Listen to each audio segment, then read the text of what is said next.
उपादत्त स्थापित केले यज्ञेशः परम भोक्ते यज्ञाचे स्वामी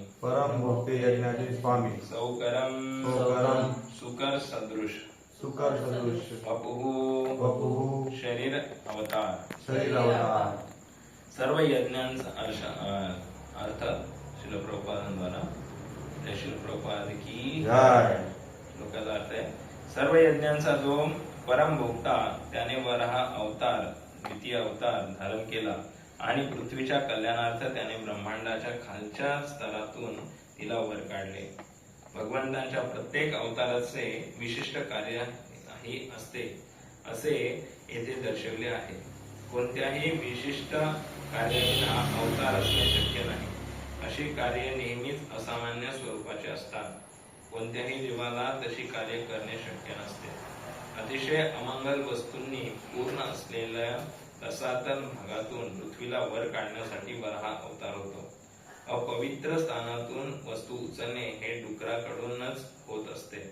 सर्वशक्तिमान भगवंतांनी पृथ्वीला अपवित्र ठिकाणी लपवून ठेवणाऱ्या असुरांपुढे हे आश्चर्य प्रकट केले. भगवंतांसाठी काहीच अशक्य नाही. जरी त्यांनी सुकराची भूमिका केली असली तरी ते सर्वांपलीकडे दिव्यत्वात स्थित आहेत आणि तरीही ते भक्तांसाठी उपास्य आहेत. हरे कृष्ण. ओम ज्ञानतिमिरान्धस्य ज्ञानाञ्जनशलाकया चक्षुरुन्मीलितं येन तस्मै श्रीगुरवे नमः. श्रीचैतन्यमनोभीष्टं स्थापितं येन भूतले स्वयं रूपा कदा मह्यं ददाति स्वपदान्तिकं. वन्देऽहं श्रीगुरुः श्रीकलापदकमलं श्रीगुरून् वैष्णवांश्च श्रीरूपं साग्रजातं सहगना रघुनाथान्वितं त्वं सजीवं साद्वैतं सावधूतं परिजनसहितं कृष्णचैतन्यदेवं श्रीराधा कृष्णपादान् सहगना ललिता श्रीविशाखान्वितां च. हे कृष्ण करुणा सिन्धु दीनबन्धु जगत्पते गोपेश गोपिकाकान्त राधाकान्त नमस्तुते. तप्तकाञ्चन गौराङ्गी राधे वृन्दावनेश्वरि वृषभानुसुते देवी प्रणमामि हरिप्रिये. वाञ्छाकल्पतरुभ्यश्च कृपा सिन्धुभ्येव च पतितानां पावनेभ्यो वैष्णवेभ्यो नमो नमः. नमो विष्णुपादाय कृष्णपृष्ठाय भूतले श्रीमते भक्तिवेदान्त स्वामीति नामिने. नमस्ते सरस्वते देवे गौरवाणी प्रचारिणे निर्विशेष शून्यवादी पाश्चात्य देशतारिणे. जय श्री कृष्ण चैतन्य प्रभु नित्यानंद श्री अद्वैत गदाधर श्रीवासादि गौर भक्तवृंद. हरे कृष्णा कृष्णा कृष्णा हरे हरे हरे राम राम राम हरे हरे. हरे करोति वाचालं पङ्गुं लङ्घयते गिरिं यत्कृपातमहं वन्दे श्रीगुरु दीनतारिणं परमानन्दमाधवं श्रीचैतन्येश्वरम्. हरे कृष्ण. आलेल्या सर्व भक्तांचं जे आहे आजच्या सकाळच्या मॉर्निंग सत्रामध्ये स्वागत आहे. तर या ठिकाणी जे आहे आता 7व्या श्लोक चालू झाला आहे 3rd चॅप्टरमध्ये. तर आता 6व्या श्लोकापासून ऍक्च्युली लीला अवतारांचं वर्णन जे आहे शुकदेव गोस्वामी करू लागलेले आहे. तर इथे आपण पाहतो श्रीमद भागवतमच्या याच्यात पहिले जे आहे श्रीमद भागवतम मध्ये 6 प्रकारचे क्वेश्चन जे त्याच्यापासून सुरुवात होते श्रीमद भागवतमच्या. आणि आता आपण ते बऱ्याच वेळा ऐकून झाले तरी पण आपले पाठ होत नाही ते प्रश्न. आपल्याला परत नाही का काहीतरी असं रेफरन्स बघावा लागतो, त्याच्यातून आपल्याला ते आठवतं. जसा श्रीमद भागवतम मध्ये पहिला प्रश्न विचारला गेला होता ऋषींद्वारे. नैमिषारण्यातले ऋषी जे आहेत ते शौनकादी ऋषी प्रश्न करतायत सूत गोस्वामींना की what is the highest good, या जगामध्ये सगळ्यात चांगली गोष्ट काय करू शकतो. त्यानंतर इसेन्स ऑफ ऑल स्क्रिप्चर्स काय, हा दुसरा प्रश्न होता. तिसरा होता की पर्पज ऑफ कृष्णच अपीअरन्स, भगवंत जेव्हा या भौतिक जगात येतात तर त्यांच्या अवतरणामागचं कारण काय असतं. चौथा प्रश्न पुरुष अवताराबद्दल विचारला. तर पुरुष अवतारांमध्ये आपण मागच्या वेळेस बघितलं होतं की पुरुष अवतारांमध्ये जे आहे ह्याच म्हणजे शेवटचे श्लोकात होते आणि पहिले काही म्हणजे सेकंड चॅप्टरचा एंड आणि पहिल्या थर्ड चॅप्टरचा जो आहे पहिले 5 श्लोका त्याच्यामध्ये पुरुष अवतारांचं सविस्तर वर्णन केलेलं आहे. जसं पहिला जो होता तो आपला कारणदक्षाय विष्णू, गर्भदक्षाय विष्णू आणि क्षीरदक्षाय विष्णू हे पुरुष अवतारांबद्दल वर्णन येतं. आणि त्यानंतर आता लीला अवतारांचा जो आहे हा एक प्रश्न विचारला गेला होता की भगवंतांचे जे लीला अवतार आहेत त्यांच्याबद्दल काही सांगा. आणि 6वा प्रश्न होता की where religion take the shelter after Krishna disappearance. जे धर्म आहे त्यांनी भगवंत ज्यावेळी ह्या भौतिक जगातून जे आहे भगवत धामात निघून जातात त्यानंतर त्यांनी कसलं शेल्टर घेतला होता. तर याच्यातला जो हा 5वा प्रश्न जो आहे की भगवंतांनी जे लीला अवतार आहे त्याबद्दल वर्णन करा. तर आता जो आहे हा 6 नंबरचा श्लोक पासून तर मला वाटतं जवळपास 22 नंबरच्या श्लोकापर्यंत जे आहे या लीला अवतारांचं वर्णन आपल्याला पाहायला भेटतं.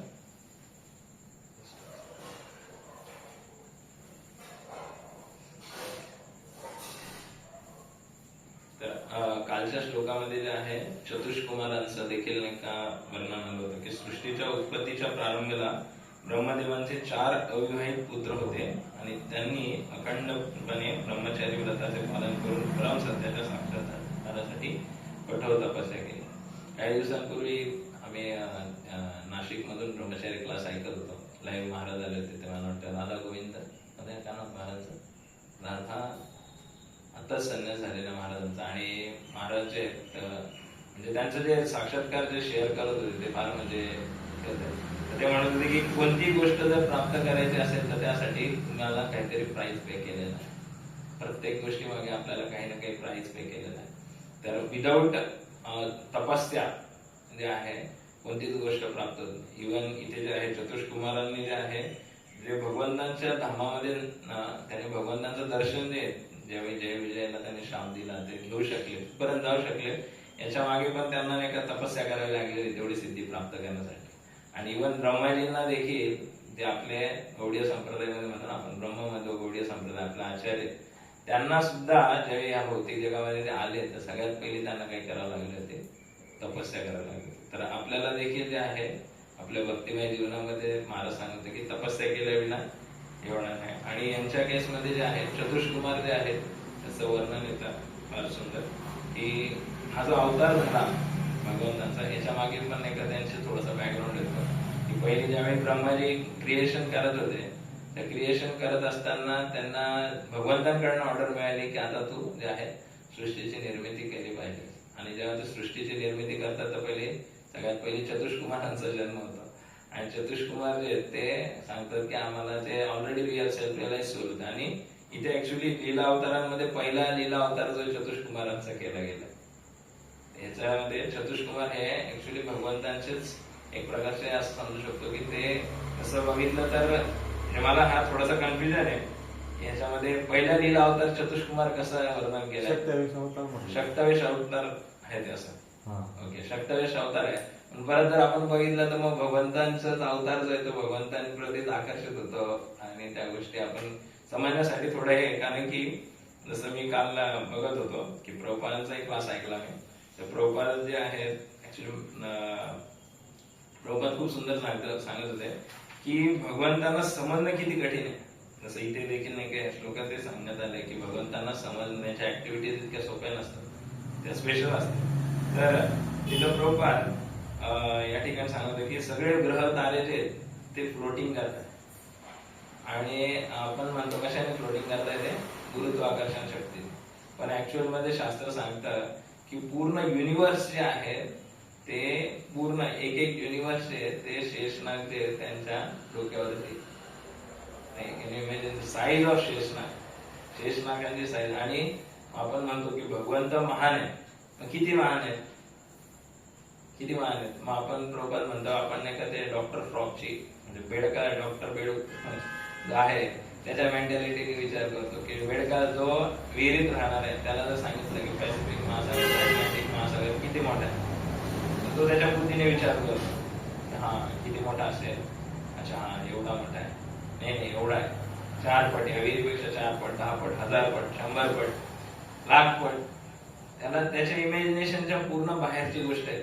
त्याच पद्धतीने ज्यावेळी आपल्याला सांगितलं जातं की भगवंत इतके महान आहेत आणि विचार करा की त्यांच्या पृथ्वीचं थोडं आपल्याला प्रॉपर सांगत आहे, इव्हन जस्ट आपल्या घराचं जरी नाही का आपल्याला सांगितलं ना, घरातले कॉर्नर आणि कॉर्नर तुम्हाला माहिती का? नाही आपल्या घरात वस्तू किती आहे, काय किती आहे ते माहित नाही, आपल्या सिटीमध्ये किती लोक राहतात ते माहित नाही, आपल्या सिटीचं क्षेत्रफळ किती तेही माहित नाही.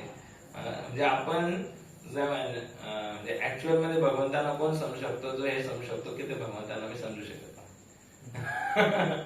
की कारण की जेव्हा म्हणजे मी ह्याचा विचार करत होतो की कसं समजू शकतो. जसं भागवतामध्येच एक खूप सुंदर स्टोरी येते की ज्यावेळी कंसाचा वध होतो आणि उग्रसेन राजा ते पुन्हा राजा बनवतात भगवंत आणि त्यांच्या बरोबर असतात आणि भगवंत द्वारकेत जातात आणि द्वारकेला भगवंतांचं वेगळं हे चालू होत आहे.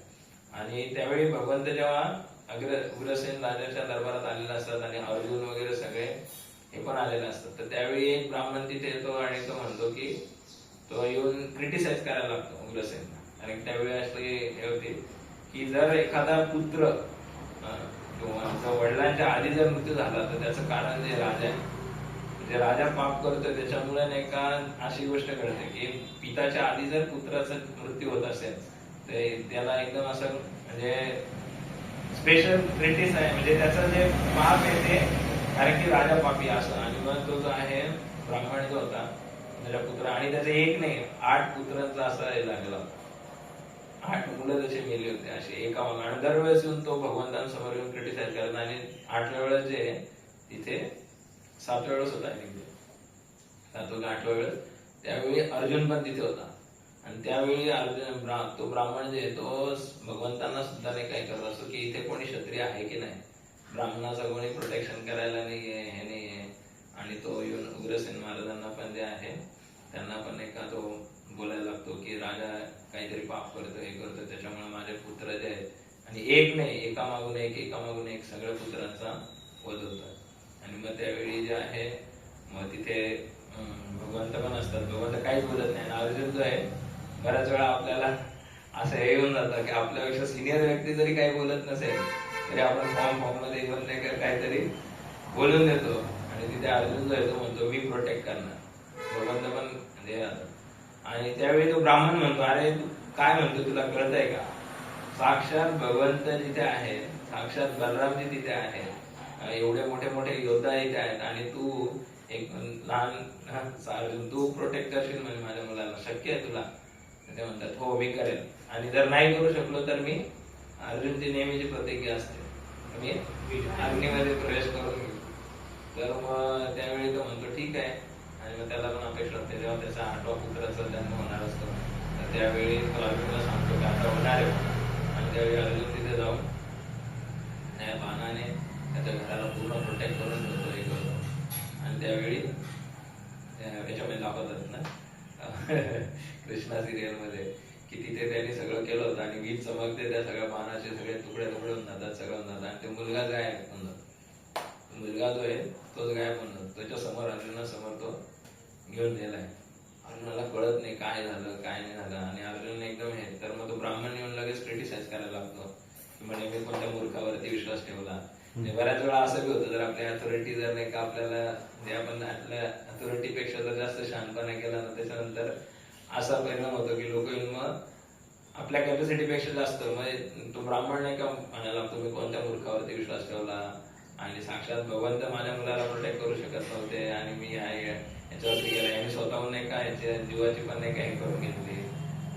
आणि मग अर्जुन जो आहे तो तिथून नाही का याच्याकडे जातो, वेगवेगळ्या ठिकाणी जातो, यमराजांपर्यंत जातो, सगळीकडे जातो, कुठे हा पुत्र कुठे शोधतो. अर्जुनाला काही पुत्र सापडत नाही. आणि मग नंतर मग तो ठरवतो की आता माझ्या जगण्याला काय अर्थ नाही, आता आम्ही जी प्रतिज्ञा घेतली अग्नीमध्ये प्रवेश करणार. तर त्यावेळी तिथे भगवंत येतात आणि भगवंत आल्यानंतर मग अर्जुनाला म्हणतात की थांब मी सांगतो पुत्र कुठे आहे. आणि मग अर्जुनाला घेऊन भगवंत जे आहे या सृष्टीच्याही बाहेर म्हणजे फार गर्भदक्षय विष्णू पासून पण पुढे कर्णोदक्षय विष्णू जे महाविष्णू जे त्यांच्याकडे येतात. तर मी विचार करत होतो की बघा अर्जुनाची साईज किती आहे, एवढूसा त्या ह्याच्यामध्ये पृथ्वीमध्ये, आणि ते पुढे पुढे जात आहेत. आणि कोणाकडे चालले आहेत, गर्भदक्षय विष्णू पण नाही, गर्भदक्षय विष्णू पोहोचलेले कर्णोदक सागरामध्ये. तिथे या हिरण्याक्षणी जे आहे त्याला आता मारण्यासाठी वरादेव अवतरित झाले, तर त्या हिरण्याक्षणी त्या गर्भोदक सागरामध्ये खाली रसातळामध्ये पृथ्वीला टाकून दिलं होतं. आणि त्यापेक्षाही पुढे अजून, आणि ते कसे आहेत, ते एका रोम छिद्रातून निघालेले. त्या एका रोम छिद्रातून, भगवंतांच्या एका रोम छिद्रामधून जे आहेत जे निघाले महाविष्णूंच्या रोम छिद्रातून तो निघताय, युनिव्हर्स निघताय. आणि त्या युनिव्हर्स मध्ये एक गर्भोदक सागर आहे, त्याच्यामध्ये गर्भोदक्षय विष्णू जे आहे ते पोहलेले क्षीरसागर मध्ये. तर त्या ठिकाणी पण नाही, त्याच्याही पुढे जे महाविष्णू आहे, महाविष्णूंच्या ज्यांच्या रोम छिद्रातून जे आहे एक एक युनिव्हर्सेस बाहेर पडत आहे. आणि त्यांच्या केवळ श्वास घेण्याने आणि श्वास सोडण्याने ब्रह्माजीचा जन्म होऊन मृत्यू होऊन जातो. आणि ब्रह्माजीच्या एका दिवसाचं वर्णन आहे 432 करोड वर्ष, ते 12 तास. 432 × 2 म्हणजे त्यांचा जो आहे 864 करोड वर्षाचा कालावधी त्यांचा एका दिवसाचा. असे ते महिन्याला 30 दिवस आणि असे ते 12 महिने, 1 वर्ष, असे 100 वर्ष जगतात. आणि त्या 100 वर्षामध्ये भगवंतांचा फक्त त्या महाविष्णूंचा एक वेळा ते श्वास घेतात आणि श्वास सोडतात. आणि त्या महाविष्णूंनी जे आहे ती 8 पुत्र जे आहेत ती घेतली होती. त्याचं कारण काय, ऍक्च्युली श्रीमद भागवतामध्ये सांगतात की जर आपण भगवंतांना समजायचं असेल ना, जसं इथे सांगितलं की भगवंतांचं प्रत्येक अवताराचे विशिष्ट कार्य असते आणि ती कार्य नेहमीच असामान्य स्वरूपाची असतात. आणि ते जर आपल्याला समजायचंय तर आपल्याला साधू गुरु शास्त्र याद्वारेच ते समजू शकतो, otherwise it is not possible. नाहीतर आता हा विचार करून आपण करू शकत नाही की कोण चोरले होते ते महाविष्णूंनी. आणि महाविष्णूंचं रूप किती मोठे, म्हणजे इमॅजिन आपल्याला जर नुसतं समुद्र बघायचा, म्हणजे मी एकदा विचार करत होतो त्यावेळी मी मुंबईवरनं CST वरनं आता गोपीनाथ मंदिरला होतो, मरीन ड्राईव्हचा बीच. त्याच्यामध्ये आपण नुसतं समुद्र जरी बघायचं म्हटलं तरी त्याचा आपल्याला एंड दिसत नाही. तर अर्जुन ज्यावेळी भगवंतांसोबत जेव्हा तिथे जातो तर त्यावेळी महाविष्णू किती मोठे, त्यांच्या रोम छिद्रातून युनिव्हर्सेस निघत आहे, त्याची साईज काय असेल. आणि तरी सुद्धा भगवंत असो की अर्जुन असो ते त्यांना बघू शकते. आणि भगवंतांनी त्यांना दृष्टी प्रदान केली. आणि तिथे गेल्यानंतर ते महाविष्णू जे आहेत ते भगवंतांना म्हणतात की मला, ऍक्च्युअल मध्ये भागवतांमध्ये ते म्हणतात की मला जे आहे मला तुम्हाला बघण्याची इच्छा होती. ते म्हणत नाही की तुम्ही सर्व कारणाचे कारण आहात, हे आहात आणि मला तुमचा म्हणजे दर्शन घ्यायची इच्छा आहे, मला तुम्हाला म्हणजे ते ऍक्च्युली उलटा म्हणतायत. आणि आचार्य जे आहेत त्यांची टीका वाचल्यावर कळतं अरे भगवंतांपासूनच जर निघाले, ते म्हणताना काय म्हणतात की माझा अवतार तुम्ही आहात, माझ्या अंश रूपाने तुम्ही इथे प्रकट झालात, मला तुम्हाला बघायची इच्छा होती वगैरे. आणि आचार्य सांगतात जर हे यांचंच अंश रूप आहे, जसं बॉसला नोकरकडे जाण्याची गरज पडत नाही, नोकराला बॉसकडे म्हणजे त्याचं जे आहे ना, तिथे आचार्यांची टीका वाचली तरच कळतं की विष्णू पासून म्हणजे त्या महाविष्णूंपासून भगवंत आले की भगवंतांचं एक अंश रूप आहे महाविष्णू सुद्धा. तर ते खूप सुंदर आहे, त्या ठिकाणी वर्णन येतं. आणि मग नंतर मग ते सगळे पुत्र घेऊन पुन्हा अर्जुन जो आहे तो येतो आणि मग त्या ब्राह्मणाच्या पुत्रांना त्याला प्रदान करतो. तर सांगण्याचा हेतू हा की भगवंतांना जर समजायचं असेल तर त्यांना आपण आपल्या आचार्यांच्या ठिकाणवरनं, आचार्यांकडनं जेव्हा आपण करतो, जसं तद्विधी प्रणिपाते ना परिप्रश्न सेवा उपदेशन ते ज्ञान ज्ञानीना तत्वदर्शन. भगवंतांना जर समजायचंय तर तीच प्रोसेस फॉलो करावी लागेल आणि तेव्हाच आपण जन्ममृत्यूच्या चक्रातून निघू शकतो. तर इथे खूप सुंदर वर्णन येत आहे की इव्हन वराहदेव जे आहे, वराहदेवांचं श्रीमद भागवतामध्ये जे आहे 2 वेळा वर्णन आहे. एक वेळा श्वेत वराह म्हणून आहे आणि एक रेड कलरचे पण आहे, रेड काही ब्लॅक पण म्हणतात. तर त्याच्यामध्ये तर पहिल्या वेळेस जेव्हा ते अवतीर्ण झाले त्यावेळी त्यांनी हिरण्याक्षाशी युद्ध वगैरे काही केलं नव्हतं, गदा युद्ध वगैरे काहीच नाही. जस त्याच्या कानाच्या मागे निकटाला जस टच करून दिला संपला तो, तिथंच संपला. म्हणजे नो वीर्य रस्त आस्वादन काहीच नाही.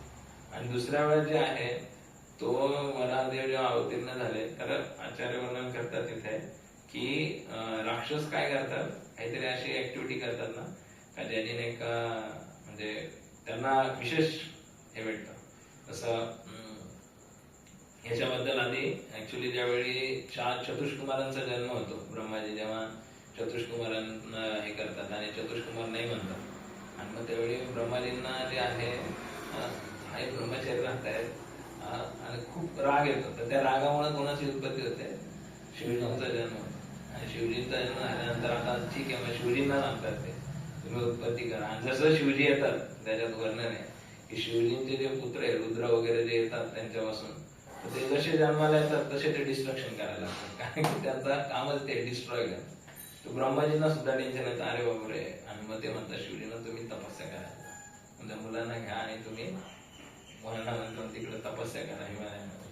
आणि मग ते जाऊन तिथे तपश्चर्या करतात शिवजी आणि त्यांच्या पुत्रांना वगैरे. आणि नंतर मग जे आहे स्वयंभू म्हणून जे पहिले म्हणून आहे त्यांचा आणि भगवंतांनाच ते ऍक्च्युली प्रार्थना करतात की कसं गेलं पाहिजे. मग भगवंत सांगतात की स्वयंभू म्हणून आणि शतरूपा या दोन मेल आणि फिमेल, फर्स्ट मेल फिमेल जे आहे ते क्रिएट करावं.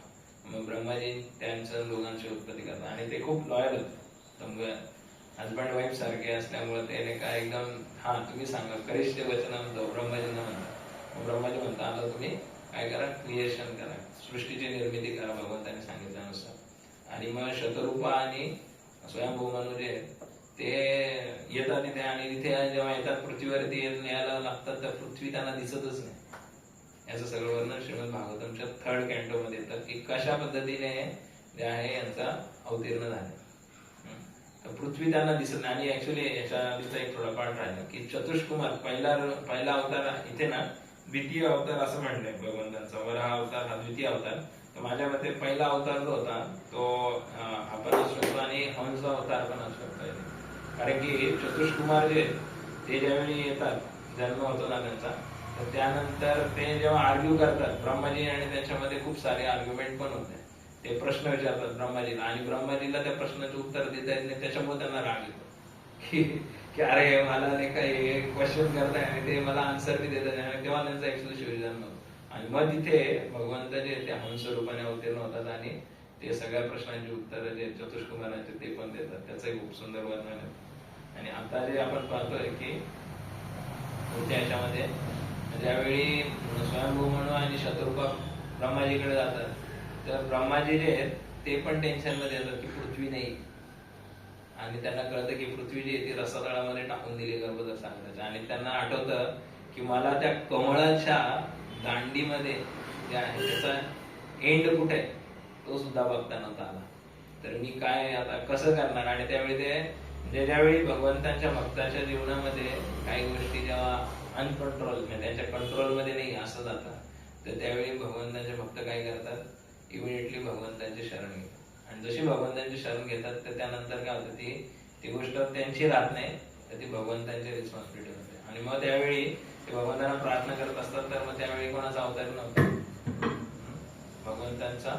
भगवान वराहदेव आहे ते सुरुवातीला त्याचं वर्णन आहे की सुरुवातीला ते जे ब्रह्माजींच्या नाटकातून एका येतात आणि त्यावेळी त्यांची साईज फक्त अंगठ्या इतकी असते, शुकाच्या रूपामध्ये भगवंत. आणि जसे येतात तर ते दिसायला असं म्हणजे शुकर रूप म्हणलं म्हणजे डुकरा समान दिसतात, डुक्कर सारखे नाही. डुक्कर जसा एकदम हे असतो त्याप्रमाणे पण भगवंत कोणताही अवतार घेतात तरी तो स्पेशल असतो. तर मग भगवंत इमिडिएटली मग थोडे मोठे होतात आणि परत आणखीन एकदम मोठं जायगेंटिक रूप घेऊन जे आहे ते मग. आणि की गर्भोदक सागर जो आहे त्याच्या रसातळामध्ये खूप घाण आहे, कारण की ते रसातळ आहे. तर एक छोटासा किडा पण आपल्याला त्रास देतो. तर भगवंत जे आहे ते शुकरचा रूप घेतात आणि खाली जाऊन त्या रसातळामध्ये जाऊन जे आहे त्या पृथ्वीला घेऊन येतात वरती. आणि त्यावेळी त्यांनी तो स्पेशल फॉर्म घेतला होता जेणेकरून भगवंतांना ते एकदम इझिली घेऊन येऊ शकतात. पृथ्वीला घेऊन येतात. आणि ज्यावेळी पृथ्वी असते, पृथ्वीला घेऊन येत असतात, तर त्यावेळी देखील ब्रह्माजी आणि इतर देवी देवता बघतात की अरे हा जो आहे हिरण्याक्ष, हा भगवंतांना फुल क्रिटिसाइज करत असतो, फुल शिवाशाप देत असतो.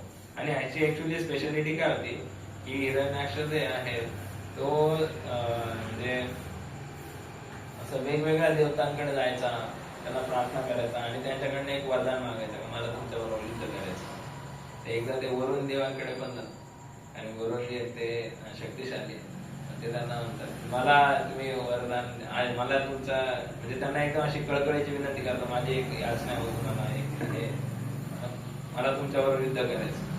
वरुण देव म्हणतात मी म्हातारा झालो बाबा आता, तर काय कर, तू एवढाच आहे ना, तर तू भगवान विष्णू नाही कर. आणि त्याच वेळी ते बघतात की बघ ते पृथ्वी जे काल जे लेक्चर ऐकत होतो प्रभुपाद, ते सांगतात की भौतिकवादी लोक आहे ना, त्यांचा हा गुण आहे की ते प्रत्येक गोष्टीला स्वतःचे समजायला लागतात काही काळानंतर. ही माझी छोटस आपलं घर बांधलं तरी हे माझं आहे, हे कंट्रोलरशिप असते.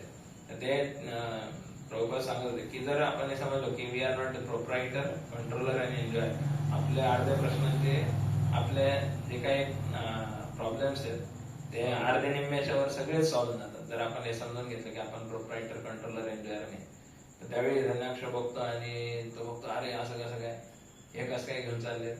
आणि मग त्यावेळी तो जाऊन म्हणजे आहे भगवंतांवरती एक वर्ण येतं, दोन ह्याच्यात आहे.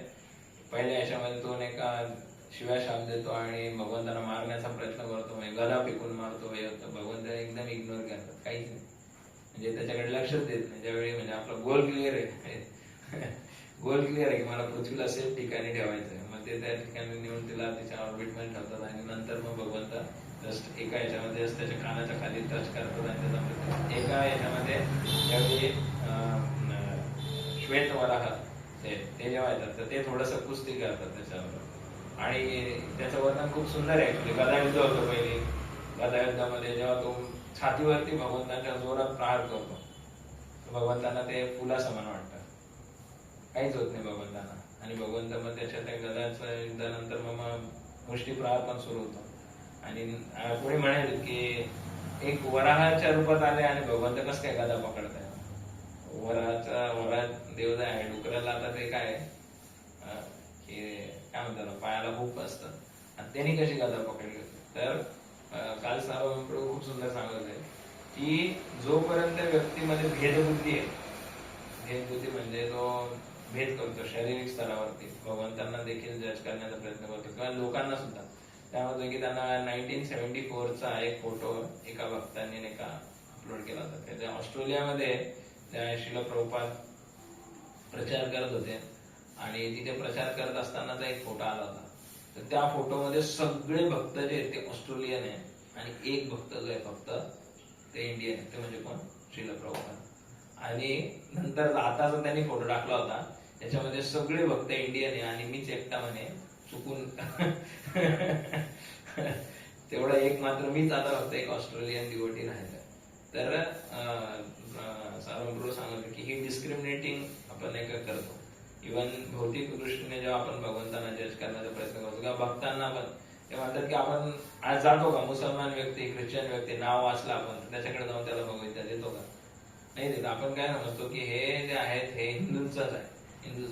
तर तो व्यक्ती जे आहे ते ऍक्च्युली त्यांचा श्रीमद भागवतम जे होतं शिवजीच्या याच्यावरती 4th चॅप्टर 4th कॅन्टोवरती ते प्रवचन करत होते. आणि त्याच्यामध्ये जे नंदीश्वर जे ते एका ब्राह्मणांना श्राप देतात आणि त्या श्रापामध्ये एक श्राप त्यांचा असा होता की तुम्ही जे आहे भेदबुद्धी करत आहे ना त्याच्यामुळे तुम्हाला शास्त्र समजणार नाही. तुम्ही किती प्रयत्न केला तरी तुम्हाला शास्त्रांचा साक्षात्कार होणार नाही. आणि तुमच्यामध्ये भेदबुद्धी, तुम्ही शिवजीमध्ये भेद केला, शिवजी जे त्यांना तुम्ही एक्सटर्नल बघितलं ना तुमच्यात ती नेहमी राहील. आणि आज आपण पाहतो की ज्या लोकांमध्ये जे शरीर स्तरावरती बघतील त्यांना हे शास्त्र समजू शकत. आणि इथे जे आहे मग वर्णन जे आहे की वरादेवांनी जे आहे अशा पद्धतीने हिरण्याक्षाचा वध केला, एकदम सिंपल त्यांच्या याच्यामध्ये. आणि इथे जे आहेत वरादेव जे आहेत ते ऍक्च्युअली बघितले तर पुढे गेले, रस्ता तळामध्ये गेले खराब ठिकाणी. आणि तिथून जेव्हा येतात परत तर वर्णन आहे की वराहदेव त्यांच्या अंग जे झटकतात असं, तर ते पाणी जे ते पडण्यासाठी देवी देवताने का लालत होतं की ते कलेक्ट करण्यासाठी ब्रह्माजी आणि बाकीचे ऋषीमुनी होते ते. तर भगवंतांचा जे फॉर्म आहे तो दिव्य असतो. जरी ते एका शुकरच्या रूपात जरी प्रकट झाले तरी तो त्यांचे दिव्यत्व जे आहे ते नष्ट होते. त्याला म्हणजे काही दिवसांपूर्वी जेव्हा आपल्याला पितांबर गोविंद प्रोपन क्लास देत होते त्याच्यामध्ये की बाबा भगवंत प्रत्येक योनीमध्ये जे आहेत अवतीर्ण होतात, तर दॅट डझंट मीन की त्या योनीमध्ये अवतीर्ण झाले तर ते त्या योनीच्या उद्धारासाठी किंवा त्याच्यासाठी होतात, तर ते अल्टिमेटली मनुष्यांच्याच उद्धारासाठी भगवंत वेगवेगळ्या रूपांमध्ये प्रकट होतात. पण ते जे रूप आहे त्याच्या कंडिशनिंग त्याला अप्लाय होते. जसं इथे भगवंत शुक्राच्या रूपात जरी अवतीर्ण झाले पण त्याला शुक्र सारखं नव्हते, म्हणजे ते काय जाऊन घाण खात नव्हते. डुकरासारखं जरी असेल तर डुकरासारखं त्याचं हे नव्हतं. श्वान रूपात जरी आले तर श्वानचा अन्न किंवा कासवाच्या रूपात आले तर भगवंतांचे दिव्यत्व नष्ट होतं असं नाही. भगवंतांचे दिव्यत्व जे आहे ते तसंच राहतं. आणि म्हणून जे आहेत एका डुक्करच्या याच्या रूपात तिथे यांना काय म्हटलंय, वराहदेव कोणाचं प्रतीक आहे? यज्ञांचं परमभोक्ता. यज्ञांच्या साठी नाही का स्पेशल जे पर्सनॅलिटी जी आहे यज्ञ करता जे त्यांना वराहदेव, आणि ते वराहदेवांनी अवतार केला.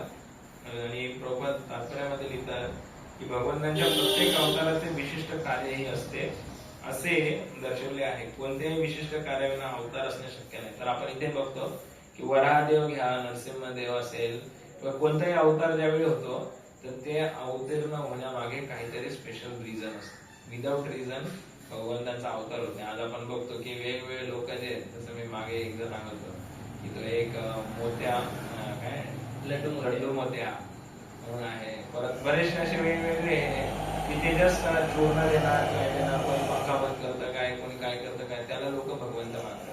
तर इथे पुढे प्रभुपाद खूप सुंदर सांगतात की त्यांचा नुसतं विशिष्ट अवतार जे ते विशिष्ट कार्यासाठी नाही तर ते कार्य सुद्धा विशिष्ट असतं. तर प्रभुपाद लिहितात की अशी कार्य नेहमीच असामान्य स्वरूपाचे असतात आणि कोणत्याही जीवाला तशी कार्य करणे शक्य नाही. तर म्हणजे ती जी कार्य आहेत ती नॉर्मल नसतात. म्हणजे कोणाला बरं करून दिलं, कोणाच्या हाते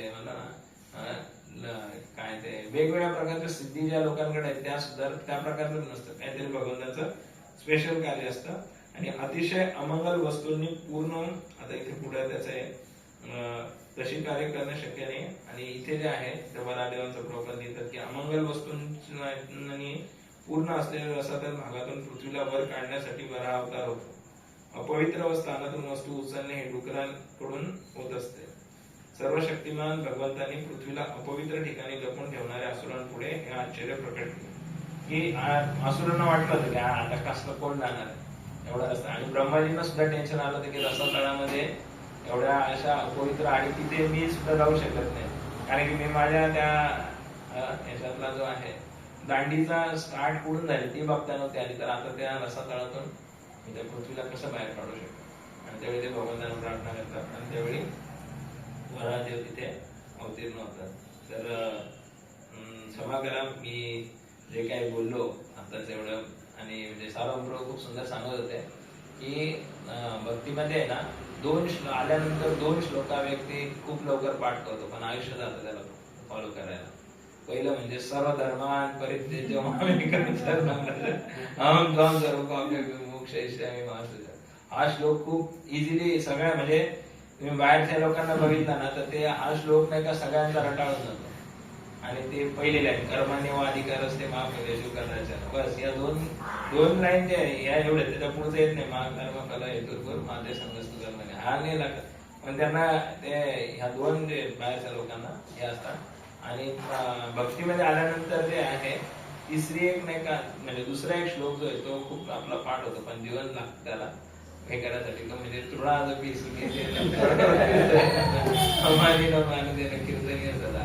तर प्रभू सांगत आहे हा श्लोक आहे ना जीवनामध्ये अप्लाय करायला आपलं जीवन जाईल तरी होत नाही. प्रभू सांगत आहे की प्रभुपादांच्या वेळेस प्रत्येक व्यक्ती जेव्हा मंदिरात यायचा, टेम्पल हॉलमध्ये यायचा, तर प्रत्येक भक्ताला प्रणाम करायचा.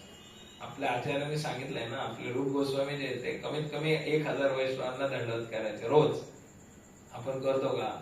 आपण जी फॉलो प्रोसेस करतोय म्हणजे आपण पण कुठेतरी जे आहे काळाच्या प्रभावामध्ये डायल्यूट होतोय.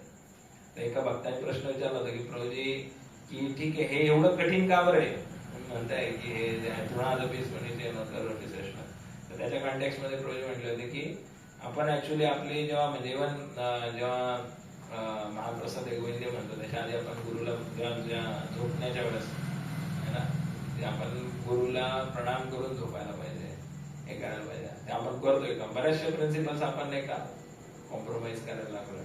तर आपण जर आपल्या जर भगवंतांना समजायचं असेल की भगवंतांचे अवतार कसे दिव्य आहेत आणि ते कशासाठी अवतीर्ण होतात आणि त्याचबरोबर आहे ना मी दुसरं एक अजून एक बघत होतो की ठीक आहे भगवंतांच्या अवतीर्ण हे जे आहे विशिष्ट कारणासाठी होतात आणि ते दिव्य असतात, पण त्यापेक्षाही जास्त विशिष्ट कार्य ते भगवंतांच्या भक्तांचं असतं. जसं श्रील प्रभुपादांच्या जीवनात आपण बघू शकतो. श्रील प्रभुपादांनी इतकं मोठं कॉन्ट्रीब्युशन आहे प्रभुपादांचं की प्रभुपादांनी जे आहे पाश्चात्य देशामध्ये जाऊन म्हणजे आज ते वृंदावनचं जे महात्म्य आहे ते सर्वांपर्यंत पोहोचलं just because of Srila Prabhupada. Otherwise हे शक्यच नव्हतं की आपल्याला राधाकृष्ण कोण आहे काय. म्हणजे मी पण कधी एवढा डिटेल मध्ये विचार केला नव्हता हा इस्कॉन मध्ये मला वृंदावन काय ते माहित नव्हतं. फक्त मी जेव्हा मला फर्स्ट टाइम वृंदावन जायचं त्यावेळी मला सांगितलं झालं का तिथं 5000 पेक्षा जास्त मंदिर आहे हे आहे. व्हेरी एक्साइटेड होतो मी की अरे वृंदावन कसं असेल काय असेल. तर आणखी एक थोडस हे सांगेल मी 2 मिनिटं. विश्वनाथ चक्रवर्ती ठाकूरांबद्दल मी बघत होतो की आपले ज्यावेळी आपण आपल्या परंपरेबद्दल नाही का हे लावणार की जसं या ठिकाणी असं म्हटलं ना की भगवंतांचं अवतीर्ण जे ते विशिष्ट कार्यासाठी होतं, तर ते विशिष्ट कार्य आपल्या आचार्यांचं पण खूप मोठं आहे. विश्वनाथ चक्रवर्ती ठाकूरांचा रोहित राधाकृष्ण वर्षिप जे आज आपण करतोय इस्कॉन मध्ये गौडीय संप्रदायामध्ये चैतन्य महाप्रभू गेल्यानंतर जे आहे खूप साऱ्या संप्रदायांनी अटॅक केला होता एक प्रकारे आपल्या फिलॉसॉफीवर की राधाकृष्णाची वर्षिप कशी काय करता तुम्ही, कसं काय करता. लक्ष्मीनारायण इज सुप्रीम, राम लक्ष्मण जे काय भगवंतांचं लग्न झालेलं हे झालं. विश्वनाथ चक्रवर्ती ठाकूरांनी ते आपल्याला दिलेले आणि त्यांचं खूप मोठं कॉन्ट्रीब्युशन आहे त्यांचं आणि बलदेव विद्याभूषण. म्हणून श्रील प्रभुपाद देखील भगवद्गीता कोणाला डेडिकेट करतात? बलदेव विद्याभूषण. बलदेव विद्याभूषण जे आहेत is not ordinary person. Vishwanath Chakravarti ठाकूरांचे ते शिष्य असतात आणि वर्णाचं की विश्वनाथ चक्रवर्ती जे आहेत ते खूप म्हातारे झालेले असतात आणि त्यावेळी रामानंदी संप्रदायाचे लोक जे ते बोलवतात की हे जे गौडीय भक्त जे हे चुकीचं करताय, ही इलिसिट वर्शिप आहे, भगवंताची वर्शिप ही चुकीची आहे राधाकृष्णाची. आणि त्यावेळी ते बलदेव विद्याभूषणांना पाठवतात आणि बलदेव विद्याभूषण ते जाऊन जे त्यांच्याशी डिबेट करणार असतात तर त्यावेळी ते म्हणतात की तुमचं भाष्य सांगा, तुमचं काही भाष्य आहे का वेदांतावरती, तुमचं काहीच नाही म्हणे, तुम्ही कशा बेसिसवर बोलताय, पहिले तुमचं हे घेऊन या.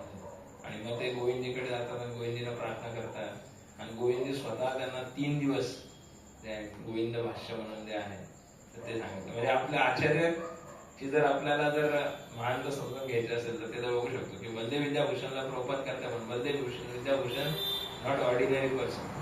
आणि विश्वनाथ चक्रवर्ती ठाकूर ज्यांनी संसार दावाना जे लोक लिहिलेले ते आपण रोज गातो, तर आपण किती कॉन्शियसली त्या गोष्टीकडे काय बघितलं. मी स्वतःसाठी बघतोय की खरंच किती कॉन्शियसली आपण नाही काय केलं पाहिजे की साक्षात राधाराणी त्यांना दर्शन दिले विश्वनाथ चक्रवर्ती ठाकूर आणि त्यांचे शिष्य बलदेव विद्याभूषण त्यांनी त्यांना 3 दिवस गोविंद भाषा सांगितलं आणि त्यांनी ते लिहिलं.